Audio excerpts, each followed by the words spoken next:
오늘도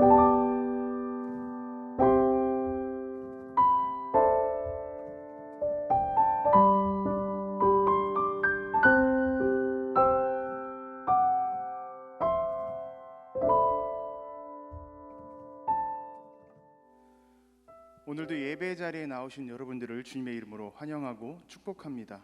우리 한번 옆 사람에게 이렇게 인사했으면 좋겠습니다. 잘 오셨습니다. 환영합니다. 함께 은혜의 자리로 나아갑시다.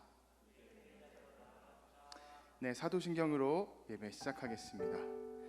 전능하사 천지를 만드신 하나님 아버지를 내가 믿사오며 그 외아들 우리 주 예수 그리스도를 믿사오니 이는 성령으로 잉태하사 동정녀 마리아에게 나시고 본디오 빌라도에게 고난을 받으사 십자가에 못 박혀 죽으시고 장사한 지 사흘 만에 죽은 자 가운데서 다시 살아나시며 하늘에 오르사 전능하신 하나님 우편에 앉아 계시다가 저리로서 산자와 죽은 자를 심판하러 오시리라. 성령을 믿사오며 거룩한 공회와 성도가 서로 교통하는 것과 죄를 사하여 주시는 것과 몸이 다시 사는 것과 영원히 사는 것을 믿사옵나이다. 아멘.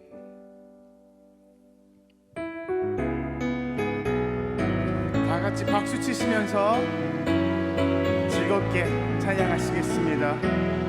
주와 같이 길 가는 것 즐거운 일 아닌가. 우리 주님 걸어가신 발자취를 밟게 주와 같이 길 가는 것 즐거운 일 아닌가. 우리 주님 걸어가신 발자취를 밟게 한 걸음 한 걸음 한 걸음 주 예수와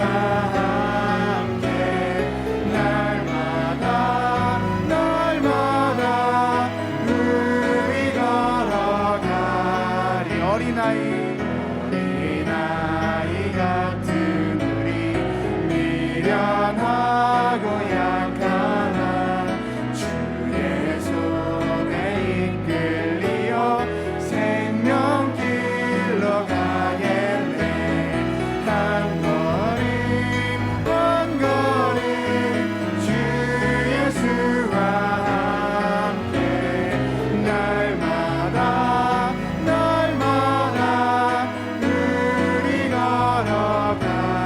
짚히는 들판이나 험한 골짜기라도 주가 인도하는 대로 주와 같이 가게. 옛 선지자 에녹같이 우리들도 천국에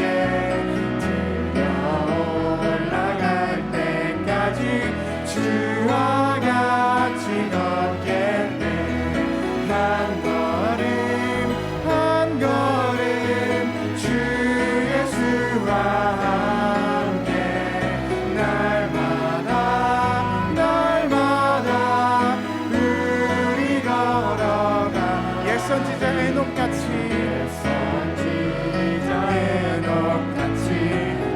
우리들도 천국에 올라갈 때까지 주와 같이 걷겠네. 한 걸음 한 걸음 주 예수와 함께 날마다 우리 걸어. 한 걸음 한 걸음 주 예수와 함께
시작됐네 우리 주님의 능력이 나의 삶을 다스리고 새롭게 하네 자유하네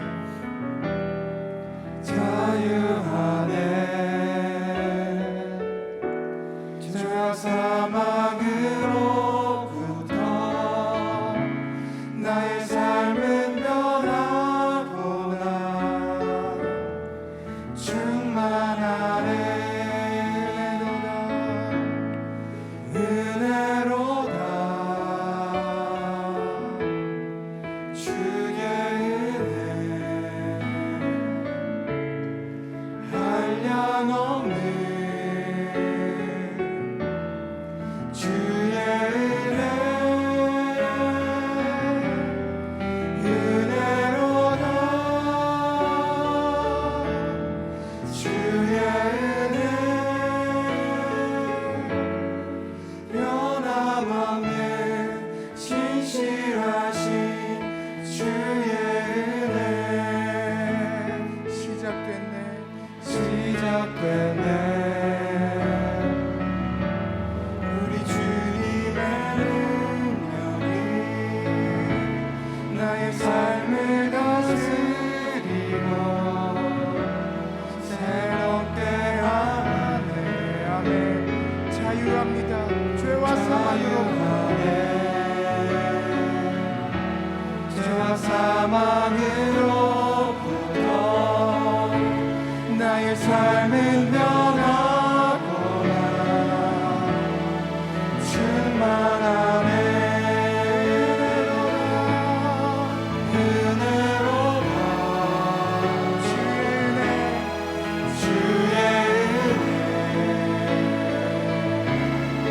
한량없는 주의 은혜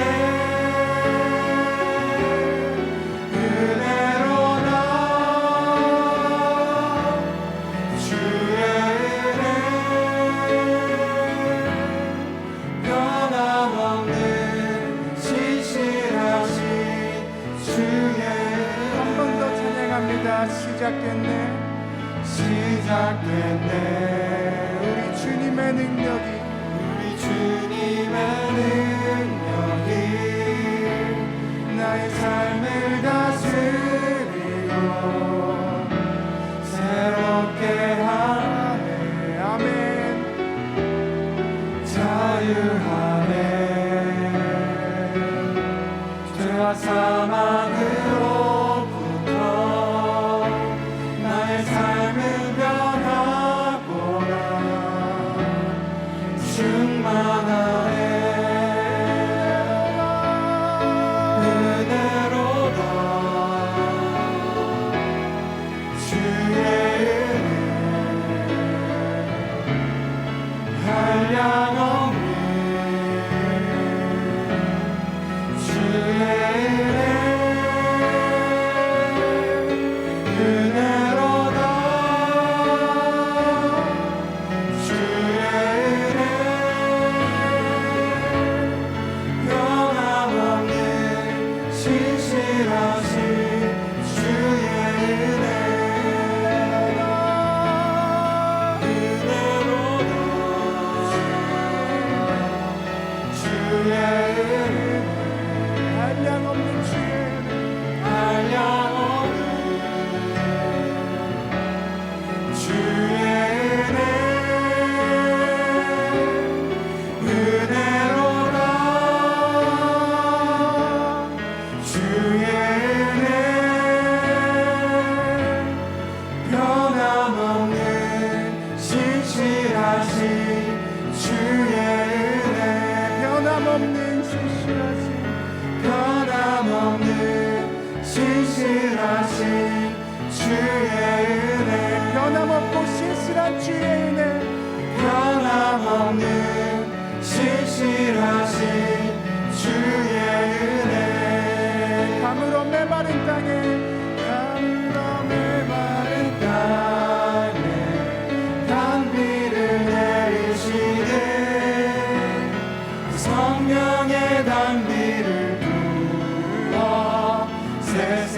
생명 주옵소서. 빈들의 마른 풀같이 빈들의 마른 풀같이 시드는 나의 영혼. 주님이 약속한 성령 간절히 기다리네.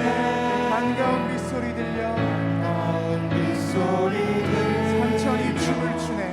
산천이 춤을 추네. 비로 내리는 성령 비로 내리는 성령 내게도 주옵소서.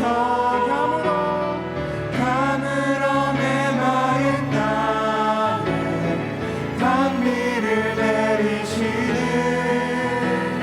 성령의 단비를 부어 새 생명 주옵소서.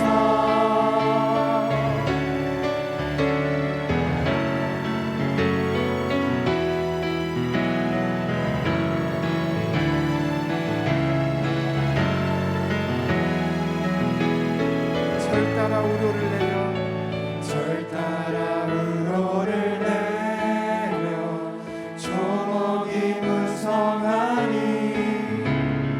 갈급한 내 심령 위에 성령을 부으소서. 가물어 메마른 땅에 단비를 내리시는 성령의 단비를 부어 새 생명 주옵소서. 가물어 메마른 땅에 가물어 메마른 땅에 단비를 내리시는 성령의 단비를 부어 새 생명 주옵소서. 가물어 메마른 땅에 가물어 메마른 땅에 단비를 내리시는 성령의 단비를 부어 새 생명 주옵소서. 가물어 메마른 땅에 단비를 내리시는 성령의 단비를 부어 새 생명 주옵소서. 이 시간 우리가 다 같이 기도함으로 나아가기원 합니다. 이 찬양의 가사대로 우리 가물어 메마른 우리 마음밭을 가꾸어 주시고 그리고 부드러워진 그 마음에 주님의 그 거룩한 기대의 씨앗이 품어지길 원합니다. 그리고 주님께서 인도하시는 그런 새로운 시작으로 나아가기원 합니다. 이 시간 우리 다 같이 고백하겠습니다. 주님의 말씀에 응답하겠습니다. 새로운 기대를 가지고 나아가겠습니다. 이 시간 기도합니다. 주여 주여 주여 우리가 주님께 나아갑니다. 주님 뜻대로 나아갑니다. 주님 함께 해주시는 거에 주시옵소서.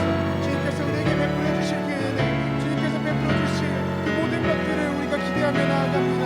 주님의 은혜를 바라며 나아갑니다. 함께하여 주시고 인도하여 주옵소서. 우리에게 부어 주옵소서. 정말 기대하고 기대하기원 합니다. 우리가 가진 것은 없으나 우리가 행할 수 있는 것은 없으나 오로지 주만을 의지하며 나아갑니다. 함께하여 주시고 인도하여 주시고 도와주시고 허락하여 주옵소서.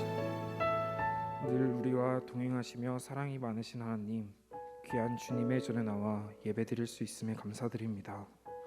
한 주간도 주님의 크신 사랑과 은혜에 감사드립니다. 코로나로 위험한 가운데 우리 교회가 안전하고 영적으로 생명력이 넘치는 곳이 되기를 기도합니다. 우리가 살아계신 주님을 의식하며 살고 언제나 우리 하루를 묵상으로 열고 말씀과 기도 속에서 살게 해주세요. 우리는 완벽하지 않은 그릇입니다. 그럼에도 하나님께서 우리를 쓰임에 합당하도록 다듬어서 사용해 주시기를 기도합니다.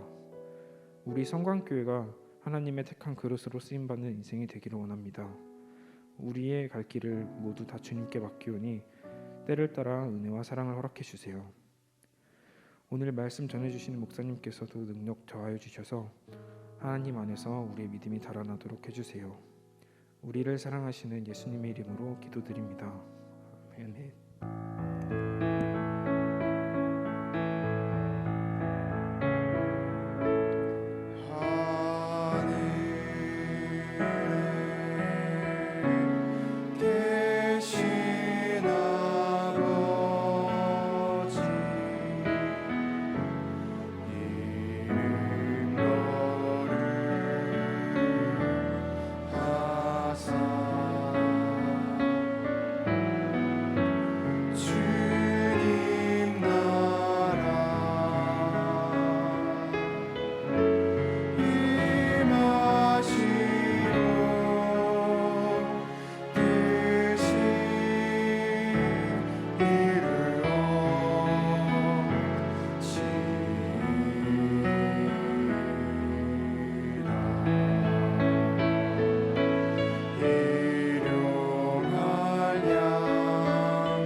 신앙의 본질을 추구하는 성광 신앙 공동체에 오신 성도님들을 주님의 이름으로 환영하고 축복합니다.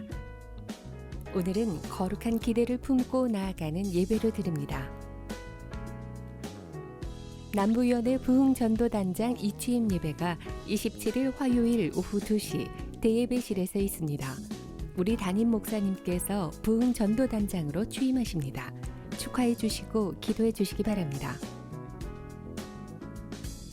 미래 세대를 세우는 예배는 5월 첫 주부터 주일 오후 1시 4층 A마이홀에서 드립니다.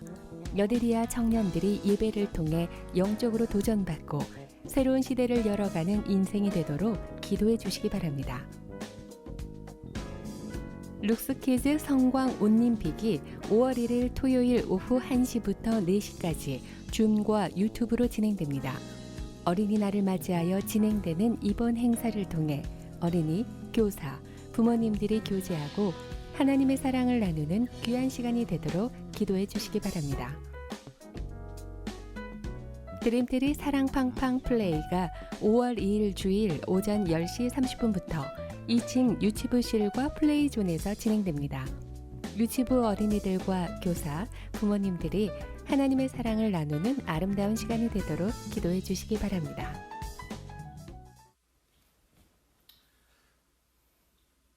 아 이거 아닌가?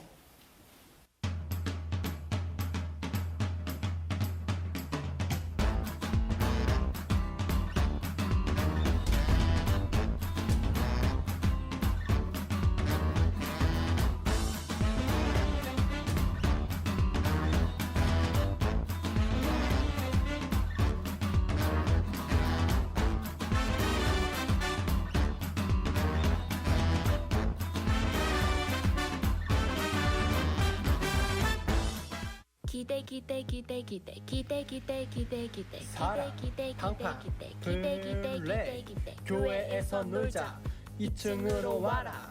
좋아 레크레이션 보물찾기 과자 가방 포토존 교회에서 놀자 2층으로 와라. 드림트리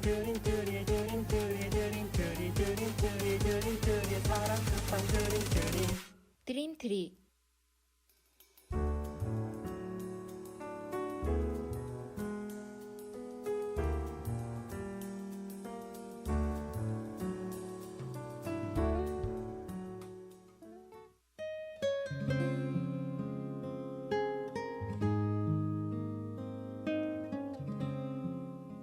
나의 택한 그릇이라고 얘기할 때 그릇에 대해서 몇 가지 생각할 점이 있습니다. 첫째, 그릇은 스스로 쓰임을 결정할 수 없는 것입니다. 나의 그릇이라고 아주 분명하게 힘주어 주님이 바울에게 도전하셨을 때 내 인생의 쓰임을 내가 결정할 수 없구나. 주이신 그리스도께서 결정하시는 것이구나. 그래서 바울은 선택과 부르심을 극히 강조합니다. 두 번째로 그릇의 모양이나 재료가 내가 어디에 쓰일지를 결정하는 것도 아닙니다.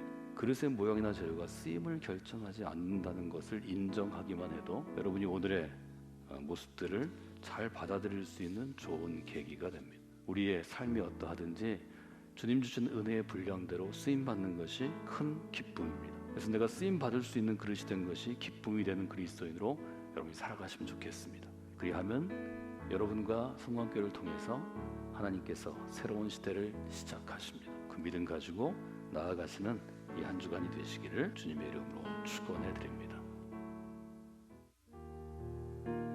오늘 우리에게 주신 하나님의 말씀은 사도행전 3장 11절에서 12절 말씀입니다.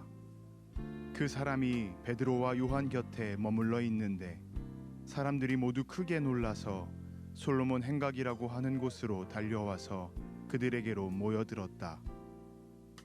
베드로가 그 사람들을 보고 그들에게 말하였다. 이스라엘 동포 여러분, 어찌하여 이 일을 이상하게 여깁니까? 또 어찌하여 여러분은 우리가 우리의 능력이나 경건으로 이 사람을 걷게 하기나 한 것처럼 우리를 바라봅니까? 오늘 이 말씀에 많은 은혜 받으시기 바랍니다.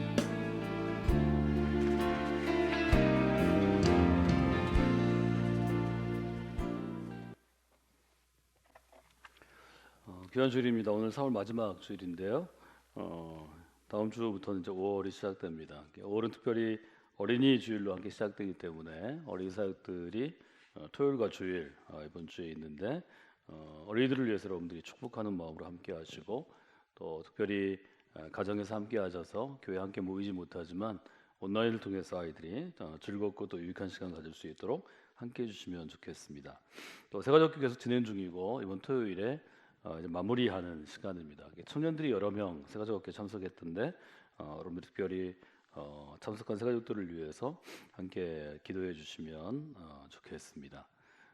특별히 이제 5월달 되면 기온이 높아지고 여러분들이 야외 활동이나 뭐 이런 부분이 늘어나기 때문에 아직 우리가 백신을 국민들이 접종하지 못한 단계이기 때문에 전체가 다 백신을 좀 맞는 그러한 때까지는 여러분들이 계속해서 주의하시고 사람들 모이는 곳 또 함께 음식을 나누어서 이렇게 마스크를 벗고 해야 되는 것들은 특별한 주의를 여러분들이 기울이시고 특별히 청년들은 청년부 예배 후에 여러분들이 시간 가질 때 그 점을 좀 주의해서 함께 하시면 좋을 것 같습니다.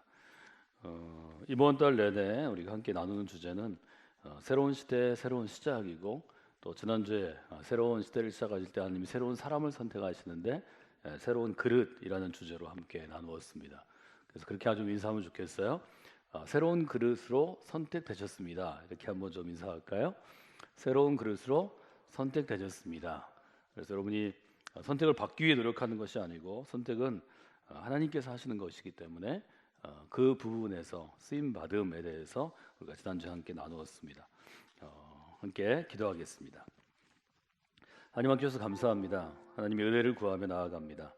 오늘 우리가 사도행전 3장을 붙잡고 새로운 시대, 새로운 시작에 대해서 주제를 함께 나눕니다. 하나님 이 시간 동안 함께 하셔서 사도행전을 통해서 하나님께서 의도하시고 계획하신 하나님의 귀한 마음, 또 하나님의 뜻, 또 하나님의 계획들이 우리에게 잘 전해지는 시간이 될 수 있도록 인도하여 주시옵소서. 또 하나님께서 함께 하셔서 이 자리에 함께한 이들 모두에게 하나님이 선택하신 인생으로 하나님이 선택하신 그릇으로 쓰임 받을 수 있는 귀한 은혜와 역사가 있기를 원합니다. 이 시간 특별히 하나님께서 우리 계신 재능과 또 우리 시간과 우리 건강을 통해서 일하게 하시고 또 소득의 11조를 드리는 귀한 이들이 있습니다. 하나님의 은혜에 감사해서 감사의 예물을 드리는 이들도 있습니다. 또 하나님께서 함께해 주신 귀한 하나님의 역사를 기대하면서 하나님의 나라를 위하여 성광교회 믿음의 공동체를 위하여 또 성광교회를 통해서 행하시는 사역들 뉴스페이스와 다른 여러 사역들을 위해서 헌신하는 귀한 손길들이 있습니다. 손길마다 붙잡아 주시고 함께 하시고 인도하여 주시옵소서. 예수님의 이름으로 기도드리옵나이다. 아멘. 신앙생활에 대해서 지난 부활절부터 신앙생활이라는 것은 하나님께서 행하실 일을 기대하는 삶이라고 우리가 함께 정의했습니다. 여러분들이 그리스도인으로 살아가면서 누군가는 뭐 함께 신앙생활을 하는 사람이든 아니면 믿지 않는 누군가가 물어볼 수 있는데요. 신앙생활이 무엇인지는 계속해서 여러 가지로 제가 설명을 드리는 정의 중에서 여러분이 한두 가지를 여러분이 이해할 수 있고 또 여러분이 경험한 것들을 통해서 한 문장으로 자꾸 만드는 훈련을 하시는 게 좋습니다. 우리의 생각은 상당히 보이지 않는 추상적인 것들이라서 생각과 논리가 다른 사람에게 전달되기 위해서는 언어라는 우리가 한국말 쓰고 있는데요.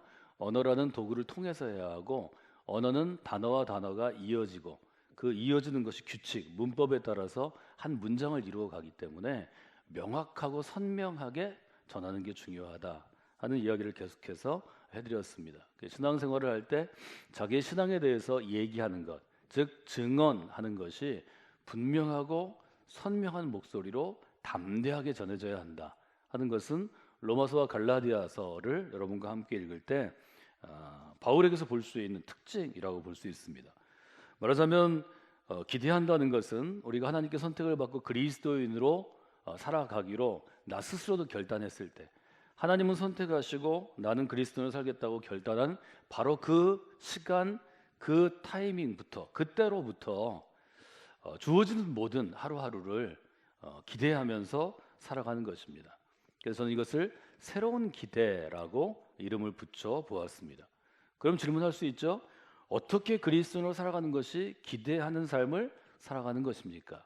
여기 사도행전 3장에 보면 꼭 기대하면서 살아야 하는 아주 그런 인생이 등장하는데 2절에 보면 나면서부터 못 걷게 된 일을 이라고 시작합니다. 등장하는 사람이 태어나면서부터 걷지 못하는 인생의 장애가 있는 사람이었어요. 말하자면 그냥 앉아 있는 것만으로, 숨 쉬는 것만으로 세상 가운데서 무거운 짐을 지고 있는 한 사람이 있었습니다. 특별히 예수님의 스토리를 읽을 때 복음서나 사도행전은 누가복음 2권, 누가복음 합편, 그래서 복음서에 가까운 책인데요. 등장하는 스토리를 분석할 때 제일 먼저 해야 될 게 캐릭터 분석입니다. 인물을 분석하는 것인데, 여러분들이 문학을 전공하는 사람들은 뭐 한국 근대 소설론, 또 미국 근대 소설, 현대 소설론, 그래서 소설을 할 때 캐릭터 분석에 대해서 가르치는 교수가 상당히 많은 시간을 할애합니다.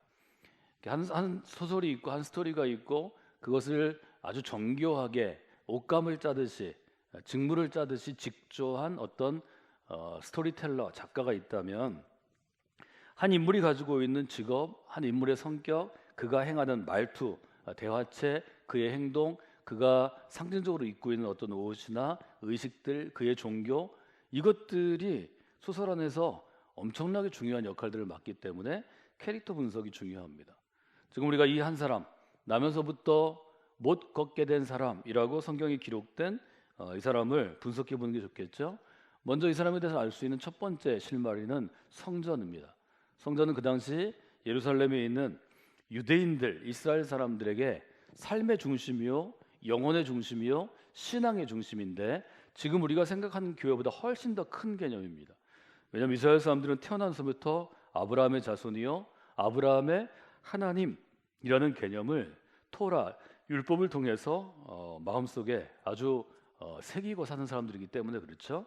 그래서 이 사람은 성전 문 곁에 자리 잡은 인생으로 많은 시간을 보내게 됩니다. 여기 보면 미문이라는 성정문에 날마다 있었다. 2절은 그렇게 되어 있죠. 나면서 못 걷게 된 일을 사람들이 메고 오니 이는 성전에 들어가는 사람들에게 구걸하기 위하여 날마다 미문이라는 성전문에 두는 자라. 이 사람은 삶의 무게가 너무 무거워서 이미 짐을 지고 있는 사람이고, 그것은 태어나면서부터 이 사람에게 주어진 인생의 무게였습니다. 두 번째로 우리가 볼 수 있는 것은 삶의 무거운 짐을 지고 있는 사람이다. 이렇게 볼 수 있습니다. 이분뿐만이 아니죠. 사실은 이 자리에 있는 우리 모두가 각자의 짐이 있습니다. 우리가 다른 사람이 지고 있는 짐은 질 수 있지, 뭐 저 정도는 다 이길 수 있지, 이렇게 생각하고 내가 있는 짐은 너무 무겁다고 생각합니다. 다른 사람의 짐은 100kg의 무게가 있으면 50kg쯤으로 줄여서 보고, 나한테는 한 70kg쯤 무게가 있으면 나는 한 300kg쯤 돼. 이게 이제 우리가 보편적으로 범하는 착각입니다. 누구에게나 문제가 있습니다. 자기 인생에, 자기의 진로에, 자기의 직업에, 뭐 자기의 가족들에게, 혹은 자기 자신의 어떤 내적인 마음에 뭐 여러 가지 문제들이 있죠. 사람들은 이 문제를 해결하려고 많이 노력합니다. 아무리 노력해도 해결되지 않는 문제가 있습니다. 때로는 신념이 굳지 않아서, 의지가 굳건하지 않아서 흔들린다고 생각하고 자기 의지를 단련하기도 합니다. 때로는 방법이 너무 낡고 고루하기 때문에 새로운 방법으로, 창의적인 방법으로 그것들을 이기려고 합니다. 잘 안 되죠. 잘 안 되기 때문에 이 땅에 인생으로 태어나서 살아가는 모든 사람은 누군가의 도움이 필요합니다. 오늘 하루도 도움이 필요합니다. 인생 전체를 봐서 10년 텀으로 봐도 도움이 필요합니다. 누군가에게 도움을 받고 기대지 않고 살 수 있는 인간은 이 땅에 한 명도 없습니다. 여러분이 교회에 와서 이 예배 자리 가운데 꼭 들어야 하는 하나님의 음성은, 하나님의 메시지는, 혹은 예수님의 초청은 무엇인가요? 예수님이 여러분을 부르십니다. 누구야? 웅천아, 너 혼자의 힘으로 인생을 살 수 있겠니? 반드시 질문하시는 순간이 있습니다. 저는 이 질문 때문에 교회 공동체가 중요하다고 생각합니다. 나의 노력으로 세상을 살 수 있다고 생각하는 사람이 많습니다. 내가 갖고 있는 재능으로 충분히 세상을 살 수 있다고 생각합니다. 그게 안 되면 내가 갖고 있는 배경, 뭐 좋은 학교를 나왔든 아니면 뭐 좋은 부모를 갖고 있든 그 배경으로 내가 살 수 있다고 생각하는 사람도 많습니다. 어느 순간 그것이 아니라는 걸 알게 됩니다. 무릎이 꺾여질 때가 있습니다. 눈물이 날 때가 있습니다. 가슴이 먹먹해질 때가 있습니다. 눈앞이 캄캄해질 때도 있습니다. 그때 교회 공동체에 소속되거나 부르심을 받은 사람은 우리가 매주일 모이는 이 예배 자리 가운데 반드시 하나님이 말을 걸어오십니다. 예수 그리스도께서 여러분에게 말씀하시기 시작합니다. 첫 마디가 되게 그거예요. 누구야? 너 지금 힘들지 않아? 너 혼자 힘으로 과연 세상을 살 수 있겠어? 너 아무리 노력해도 어려울 거야. 지금까지 노력 많이 했잖아. 내가 굳은 의지를 가지고 흔들리지 않으려고 노력해도 굳은 의지도 너를 구원하지 못해. 지금까지 어떤 사람도 역사상 쓰지 않았던 새로운 방법, 창의적인 접근, 전략적인 접근을 해도 이 짐을 네 힘으로 이길 수 없어. 여러분이 질문 앞에 여러분이 정직하게 답하는 사람이 되어야 합니다. 예수님이 이런 상태를 마음이 가난한 상태라고 말씀하셨습니다. 마음이 가난하다는 표현을 잘 이해해야 합니다. 마음이 가난한 사람에게 하나님이 도우실 수 있습니다. 마음이 가난하지 않으면, 마음에 가진 게 많으면 내 노력으로 할 수 있어요. 내 의지만 갖고 있으면 되죠. 우리 엄마가 도와줄 거예요. 우리 아빠가 도와줄 거예요. 이따오 생각을 갖고 있는 사람은 절대로 하나님을 제대로 만나지 못합니다. 그래요, 제게 도움이 필요해요. 이렇게 고백하는 것이 믿음의 첫 걸음입니다. 나면서부터 걷지 못하게 된 사람들을 사람들이 메고 왔다, 2절 이렇게 됩니다. 이 도움이죠. 성전까지는 어떻게든 와야지 구걸할 수 있는데, 먹고 살 수 있는데 본인이 움직일 수 없으니까 주변에 어떤 사람들이든 가족이든 친구가 되었든 어떤 다른 목적을 갖고 있든 이 사람을 떠매고 와서 미문이라는 성전 문 앞에 두었다는 것입니다. 여러분, 신앙생활을 잘하려면 반드시 인정해야 합니다. 우리에게 누군가의 도움이 필요합니다. 크게는 하나님의 도움이 필요하고 적게는 하나님의 마음과 정신을 가진 동료 그리스도의 도움이 필요합니다. 그래서 교회가 우리에게 중요한 것입니다. 여러분이 좋은 교회를 세울 줄 알아야 합니다. 좋은 교회를 세워서 많은 사람들이 그 안에 머물 수 있도록 돕는 것, 이것은 저희 인생 가운데 특별히 그리스도에게는 가장 큰 도전해 볼 만한 인생의 목표라고 생각합니다. 유대인들에게는 예루살렘에 있는 성전이 그 역할을 해야 했습니다. 실제로 수많은 사람들이 여기 1절에 보면 제9시 기도 시간이 돼서 베드로와 요한이 성전에 올라가는 길이었습니다. 수많은 사람들이 정해진 시간에 하루에 3번씩 성전에 갔습니다. 성전 앞에 버려진 혹은 성전 앞에서 구걸하기 위해 앉아있는 이 사람은 성전에서 가서 하나님에게 이 메시지를 듣는 수많은 사람들을 오늘도 만나고 있습니다. 오늘도 그 앞을 지나갑니다. 그러나 그에게는 여전히 인생의 문제가 해결되지 않습니다. 인생의 무거운 짐이 가벼워지지 않습니다. 이것이 바로 유대교의 문제였습니다. 이것이 바로 낡은 종교, 낡은 신앙의 문제입니다. 예수 그리스도는 혹은 그리스도를 죽은 자 가운데 이렇게 세우신 하나님께서는 지금 이것을 바꾸어 가는 것입니다. 여러분, 저는 교회가 영적인 도전 앞에 우리를 세우는 공동체라고 말씀드렸습니다. 여러분, 계속해서 영적인 도전 앞에 서야 합니다. 이것이 저는 기회라고 생각합니다. 영적인 도전 앞에 서면 믿음 없는 사람이 믿음 있는 사람으로 변화될 수 있는 기회를 갖습니다. 저는 그 기회를 주는 것이 교회라고 생각합니다. 많은 사람들이 교회에 와서 다른 것들을 요구합니다. 교회에 왔더니 왜 마스크를 안 줘요? 교회에 왔더니 내가 원하는 왜 나를 안 안아줘요? 나를 왜 인정을 안 해줘요? 교회에 왔더니 왜 나를 좋은 의자에 안 앉혀요? 이런 사람은 교회에서 답을 찾지 못할 것입니다. 교회는 그 목적으로 세워진 공동체가 아니기 때문입니다. 교회는 하나님 앞에 서서 영적인 도전을 받는 공동체입니다. 그것이 바른 교회이고 하나님은 그런 교회를 세워나가십니다. 다른 교회를 세우고자 하면 그것은 그 시대에 존재하는 하나의 종교 집단으로 전락하고 맙니다. 여러분, 규칙화된 종교에는, 습관화된 종교에는 구원이 없습니다. 생명이 없습니다. 오직 생명은 예수 그리스도의 십자가 구원의 복음 가운데 있다고 성경은 우리에게 증언합니다.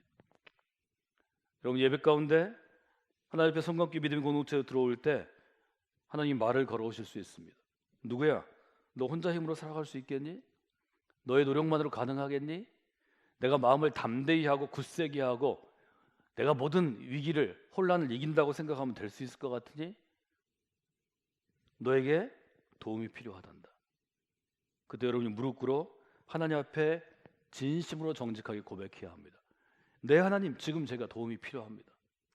하나님, 저를 좀 도와주시길 원합니다. 하나님이 제 구원의 길이, 저를 구하시는 손길이 되시면 좋겠습니다. 저를 지켜주시는 방패가 되셨으면 좋겠습니다. 제가 도망갈 곳이 없을 때, 피하고 싶을 때 제가 숨을 수 있는 쉼터가, 피난처가 되시면 좋겠습니다.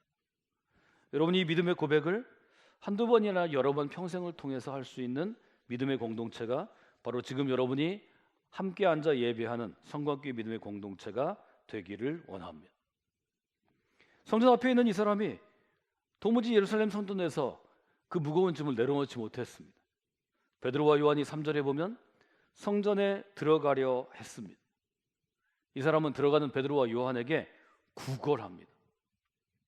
성전에 들어가는 사람에게 지금 내 짐이 무거우니까 내 짐을 좀 해결해 달라고 도움을 요청하지 못합니다. 그가 원하는 것은 구걸하는 것이었습니다. 그런데 베드로와 요한은 주머니에 손을 넣어, 돈주머니에 손을 넣어 동전 몇 개를 던져주는 게 아니고 전혀 다른 행동을 취합니다. 4절에 이렇게 돼 있죠. 베드로와 요한이 이 사람을 주목하며 말했습니다. 주목하는 것은 관심을 가지고 집중해서 보는 것입니다. 저는 이 관심 앞에 영적인 관심이라고 붙이고 싶습니다. 그냥 관심, 이 사람 불쌍하다, 이 사람 힘들겠다, 어렵겠다가 아니고 하나님의 눈으로, 하나님의 마음으로, 그리스도의 정신으로 보는 것입니다. 주목하는 것입니다. 여러분이 어떤 분야에 성공하기 위해서는, 혹은 어떤 분야에서 역할을 하기 위해서는 그 분야의 모든 것을 주목하여 보는 사람이 되면 10year 룰, 제가 늘 말씀드렸는데요, 하워드 가스너가 얘기한 10년이면 조그만 성공을 거둘 수 있습니다. 많은 사람들이 교회 안에 들어오고 나가지만 신앙심이 좀 깊어지고 견고해지고 좀 쓰임받은 인생으로 사는 사람이 소수인 이유가 무엇일까? 저는 평생토록 교회 문을 오가는 수많은 사람들을 보아왔습니다. 대충 보면 성장하지 않습니다. 대충 보는 사람은 성숙하지 않습니다. 대충 보는 사람은 10년이 지나도 20년이 지나도 30년이 지나도 그 모양 그 꼴로 살아갑니다. 저는 그것이 인생의 함정이라는 것을 요즘은 이제 알겠습니다. 여러분을 볼 때도 마찬가지입니다. 때로는 안타깝고 때로는 시간이 낭비되는 것 같지만 인간이 대충 보고 산다는 것을 알게 되었습니다. 주목해야 합니다. 여러분, 성광교회에 들어와서 예배하는 이 시간, 긴 시간이 아닙니다.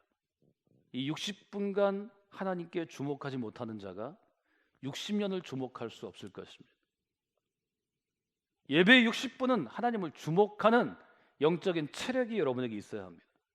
영적인 집중력이 있어야 합니다. 영적인 관심이 있어야 합니다. 교회는 여러분이 영적인 일에 주목하는가 아니면 대충 보는가가 드러나야 합니다.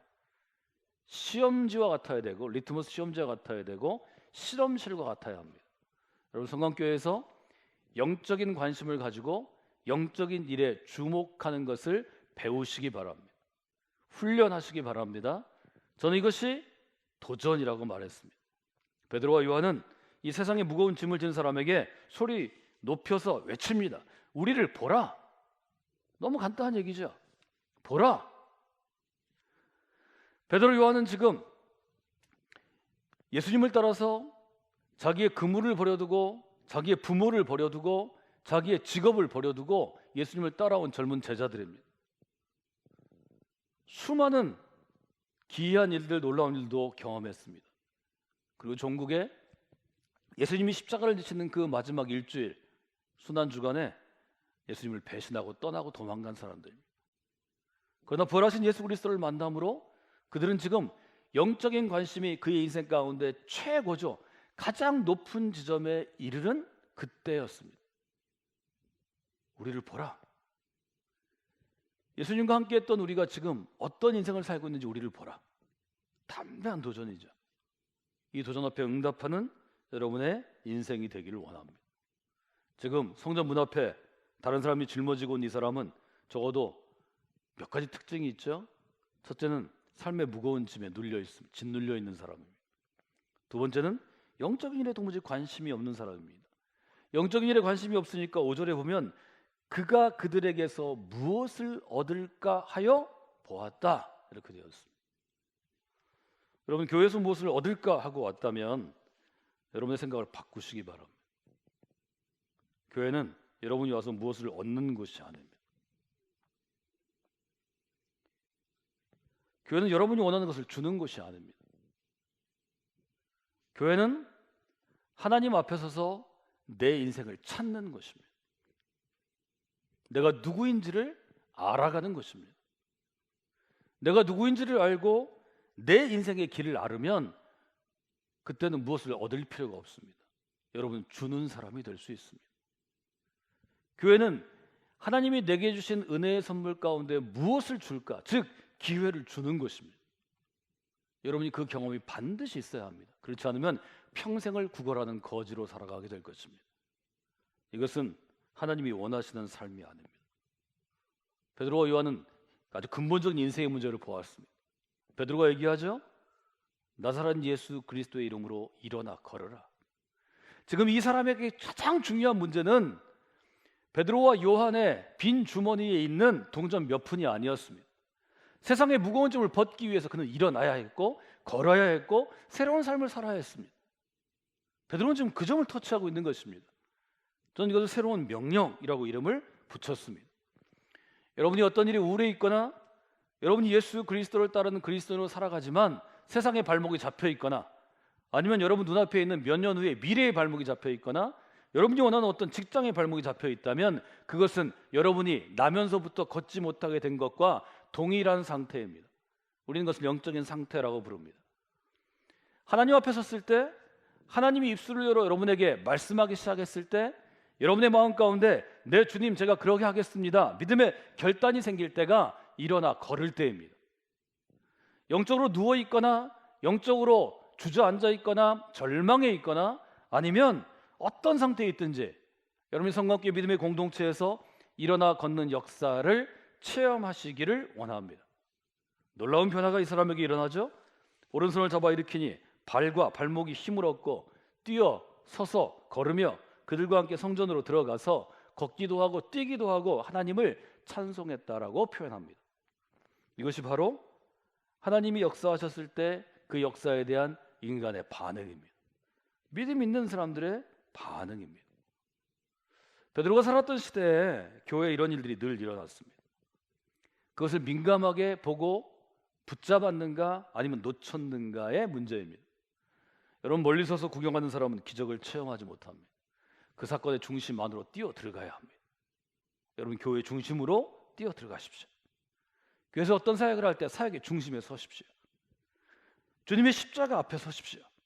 주님 걸어가시는 곳에 여러분도 함께 가십시오. 그러면 하나님께서 행하시는 일을 민감하고 아주 깊이 있게 체험할 수 있습니다. 베드로와 요한에게 그 경험이 있었기 때문에 베드로와 요한은 일어나 걷지 못하고 뛰지 못하고 그 자리에 날마다 주저앉아 있던 사람에게 예수의 이름으로 일어나 걸으라고 도전합니다. 사실은 성전 앞에 주저앉아 있는 것이 유대인들의 모습이었고 베드로와 요한이 보기에 예수 그리스도께서 보시기에 바로 당대 유대교의 현 주소였습니다. 그들은 예루살렘이면 성전이 그들의 중심이라고 생각했지만 이제는 그 중심을 옮길 때가 되었습니다. 그래서 사도행전은 아주 분명하게 새로운 중심이 우리에게 주어졌다고 고백합니다. 그 새로운 중심은 바로 예수 그리스도였습니다. 11절 12절 오늘 본문에서 같이 읽었는데요. 나은 사람이 베드로와 요한을 붙잡으니 이 사람이 이제 붙잡을 것은 베드로와 요한밖에 없습니다. 그는 아직 하나님을 만나지 못했습니다. 하나님이 누군지 알지 못합니다. 하나님을 붙잡지 못합니다. 눈에 보이는 사람을 붙잡죠. 백성들이 두 가지로 반응합니다. 첫째, 크게 놀라며 얘기합니다. 그 다음에 사람들이 모입니다. 그리고 얘기하죠. 베드로가 이들을 보면서 얘기합니다. 베드로가 이것을 보고 백성에게 말하되 사람들아 왜 이 일을 보고 놀라느냐. 두 번째, 왜 우리를 주목하느냐. 이 질문의 의미를 여러분들이 생각할 필요가 있습니다. 사람들은 자기가 체험하지 못한 놀라운 일을 경험하면 모여서 소란스럽게 떠들고 난리를 치죠. 화두성을 올리죠. 아마 베드로와 요한에게 얘기할 수 있습니다. 우리도 기적을 체험하게 해주세요. 내 삶에도 무거운 짐이 있는데 무거운 짐을 놓게 해주세요. 거기에 대해서 베드로는 지금 새로운 해석을 보여줍니다. 말하자면 예수님의 관점에서 교회 공동체가 할 수 있는 새로운 설교, 새로운 성경 해석, 말하자면 성경의 교사와 설교자로 기능합니다. 아주 분명하게 얘기하죠. 왜 우리를 주목하느냐? 새로운 중심이 예수 그리스도 위에 세워졌는데 왜 우리를 주목하느냐? 사람들은 눈에 보이는 사람이나 어떤 것에 주목합니다. 1971년에 청계천에서 빈민사역이 시작되었는데요. 활빈 빈민을 살리는 공동체이고 나중에는 둘의 공동체로 이름이 바뀝니다. 이 공동체를 이끌었던 K 목사님이 이 공동체 초기에 여러 가지 어려움에 대해서 책도 많이 남기고 또 여러 가지 강의나 설교나 여러 간증들을 많이 했는데요. 처음에 이분이 한 일은 청년들과 쓰레기 줍는 일을 해서 거기서 얻어진 수입으로 배고파서 굶고 있는 그 천막마다 밀가루를 한 푸대씩 나눠주는 일이었습니다. 모든 사람이 이 목사님을 환영했습니다. 박수 쳤습니다. 교회에 모여들었습니다. 근데 이것도 한두 가정이지 100가정이 넘어가고 수백 가정이 되니까 할 수가 없습니다. 도무지 밀가루를 구입할 수 있는 경제적인 힘이 주어지지 않죠. 결국 중단합니다. 중단하자마자 원망을 듣게 되었습니다. 밀가루를 나눠줄 때는 아주 고맙다 그러고 예수님을 잘 믿는 것처럼 하는 사람들이 갈라지고 갈등이 있고 목사님과 사역하는 팀들을 욕하게 되었습니다. 그때부터 이 목사님은 성경을 들고 할 수 없이 천막에 밀가루가 없으니까 예수님을 전했습니다. 예수 믿고 이 어려움을 이겨야 합니다. 예수 믿고 우리 아이들을 잘 키워야 합니다. 그리하면 이 어려움을 극복할 수 있습니다. 10년, 20년 세월이 지났습니다. 일정 시간이 지난 다음에 이 목사님도 성장하고 성숙합니다. 그리고 그때 큰 일을 깨닫습니다. 밀가루를 가져다 준 가정은 10년 후에도 원망의 소리만 듣게 되었습니다. 그럼 밀가루를 주지 않고 예수님만 전하는 가정은 스스로 가난을 극복하는 것을 그들이 스스로 체험하고 목사님도 체험하게 되었습니다. 그렇게 생긴 것이 청계천의 둘의 공동체입니다. 지금은 이제 고향 쪽으로 옮겼는데요. 정말로 중요한 것은 어떤 것인가요? 예수 그리스도의 이름으로 밀가루를 주는 것이 아니라 일어나 걸어가는 것입니다. 저는 오늘 여러분들이 사도행전 3장을 보면서 이 질문 앞에 서기를 원합니다. 베드로와 요한은 예루살렘 성전에 올라가던 아주 열심인 유대교 바리새파 유대인들이 중심이 된 그들을 향해서 왜 우리를 주목하느냐고 소리칩니다. 여러분은 무엇을 주목하고 있습니까? 교회는 무엇하는 공동체입니까? 교회는 지금 내가 무엇을 주목하고 있는지를 이 예배를 통하여 확실하게 여러분에게 보여줍니다. 예배를 통한 찬양과 경배와 죄의 고백과 예물을 헌신하는 것과 말씀을 나누는 것은 하나님 앞에 서는 것입니다. 거울 앞에 서는 것입니다. 내가 무엇을 주목하고 있는지 이 주일 이 시간이 여러분에게 분명하게 볼 수 있는 시간입니다. 내가 누구를 주목하고 있는지도 분명하게 보여집니다. 코로나 때문에 제가 지금 가림대를 투명으로 만들어 놓았습니다. 이것이 없을 때는 제가 여러분 모습만 보고 모니터로 제 모습을 보았습니다. 지금은 불빛의 반사가 되기 때문에 이 투명한 아크릴에 제 모습이 약간 완전하진 않지만 선명도는 떨어지지만 보입니다. 여러분, 사람이 기적을 행했다면 그 사람을 주목해야 합니다. 그러나 베드로와 요한이 얘기한 것처럼 성전에 나온 사람은 하나님을 믿는 사람입니다. 이것은 베드로가 한 일이 아니고 하나님께서 행하신 일입니다. 그리고 제정신이라면, 정상적인 신앙인이라면 하나님을 주목해야 하는 것입니다. 그런데 왜 하나님을 잘 믿는다고 율법대로 토라대로 믿던 성전에 하루에 3번씩 올라가던 유대인들이 지금 이 기적 대신에 사람을 주목하고 있을까요? 혹시 그들의 신앙은 하나님의 역사, 하나님의 기적을 기대하지 않기 때문은 아닐까요? 베드로는 이 점을 책망하고 있습니다. 그 사람들의 믿음이 정상적이지 않은 것, 믿음이 잘못된 것, 믿음 없음을 책망하는 것입니다. 여러분, 평생 교회 다녀도 이런 사람 되기 쉽습니다. 우리가 예배 시간에 특송이나 특별 연주가 있습니다. 우리 한 자매가 바이올린을 정기적으로 연주하는데 소리가 아주 훌륭하죠. 아름다운 연주를 듣고 누군가 1층에서 이 자매를 만나서 바이올린 연주한 그 자매에게 연주가 훌륭했다고 치하하고 칭찬하고 박수를 치는 게 마땅히 정상적인 일입니다. 어떤 성도가, 어떤 교인이 이 자매를 찾아가서 바이올린을 좀 주세요. 왜요? 훌륭한 연주를 들려준 바이올린에게 박수를 좀 치려고요? 내가 절하려고요? 뭔가 문제가 있는 거죠. 여러분, 신앙생활은 바로 그런 것입니다. 교회 공동체는 하나님의 기적을 기대하도록 우리를 세우는 곳입니다. 여러분, 성광교회 믿음의 공동체에서 하나님의 기적을 기대하는 그러한 인생으로 살아가시기를 바랍니다. 또 하나는 하나님께 주목하는 인생을 세우는 것입니다. 세상은 세상을 주목하게 하는 놀라운 매력이 있습니다. 힘이 있습니다. 청년들이 청년예배 같이 보고 있는데요, 여러분이 주목하는 것이 세상이 아닌가요? 세상이 주는 영광, 즉 세상에 빛나는 것, 뭐 연예를 통해서 보든지 아니면 여러분이 좋아하는 어떤 게이머를 통해서 보든지 여러분이 보는 영광들이 있습니다. 여러분 그것을 주목하며 살아갑니다. 그러나 하나님께로 나온 이 교회 공동체 예배의 시간에 세상의 영광을 주목하는 여러분의 눈길이 하나님을 주목해야 합니다. 그것이 교회가 존재하는 이유입니다. 성공교회는 일종의 영적인 상징물이 등대입니다. 등대는 낮에는 기능하지 않지만 기념사진 정도 찍을 정도지만 어두운 밤바다에는 등대가 있어야 배들이 항해할 수 있습니다. 등대를 보고 방향을 잡는 것이고, 등대를 보고 암초를 피하는 것이고, 등대를 보고 무태에 있는 것과 부딪히지 않습니다. 길잡이와 같은 것입니다. 교회는 어두운 세상 가운데 길잡이와 같은 것입니다. 그 일을 하는 것이 교회입니다.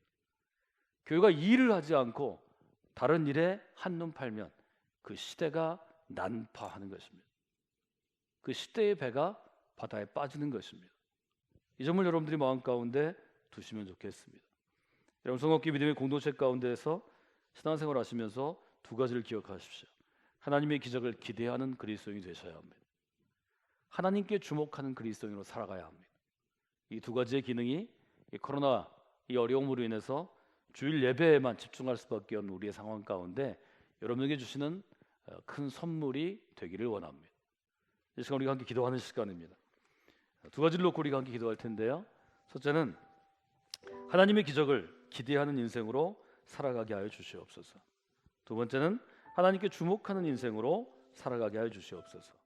여러분이 그 마음을 가지고 함께 기도하고 마무리하도록 하겠습니다. 우리 주님의 이름으로 한번 기도합니다. 주여, 아버지, 저들이 기도하며 나아가게 합니다. 하나님, 주님 앞에 기도하길 소망합니다. 하나님의 기적을 기대하는 인생으로 안에 살아가게 하여 주시옵소서. 주님께서 우리에게 주신 거룩한 기대를 품고 주님을 향하여 나아갈 수 있는 성악교회 믿음의 공동체와 여기 계신 하나님의 뜻, 하나님의 분들을 사랑이 역사하여 나아가는 주시옵소서.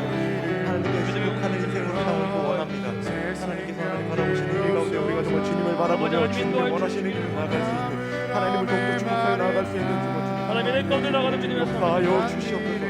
주님께서 하나님 기적을 기하며 성장하는 하나님께서 그것으로 하나님 기적을 되게 하게 하여 주시옵소서. 하나님 그 기적을 꿈꾸며 나아가는 일 가운데 주님께서 역사하여 주시옵소서. 주님께서 도우시고 인도하시는 일을 하나님과 날마다 경험하게 되기를 원합니다. 주님 도와주시옵소서. 주님 인도하여 주시옵소서. 하나님 여러분 주님처럼 하나님 주님의 제자가 되어 하나님 나아갔던 함께 하시는 일들이 하나님 함께 하시니 감사드립니다. 성악기 믿음의 공동체 가운데 매주 주일마다 행해지는 예배를 통하여 하나님께 주목하는 영혼들이 세워지게 하여 주시옵소서. 이 시간 하나님을 주목하게 하시고 하나님께 우리의 관심과 주의를 집중하게 하시고 우리를 보라라고 도전한 사도들의 도전처럼 하나님을 보라고 도전하는 성광교회 믿음의 공동체가 되게 하여 주시옵소서.